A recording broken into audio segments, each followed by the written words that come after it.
Hello, in this video we're gonna check if Huawei Nova Y90 has a dual SIM slot. So in order to do this, first we'll need to locate the slot, and in this phone it's on the bottom right here. Now take the needle, which should be included in the box, and stick it in this gap right here. Do not mistake it for this one, as this is microphone, and here you can simply put it like that. Use a bit of a force and you should get the access. Now let's take it out and see amount of the SIM cards.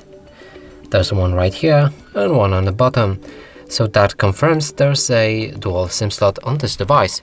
And that's it for this video. Hope you like it. Please consider subscribing to our channel, leave a like and a comment below.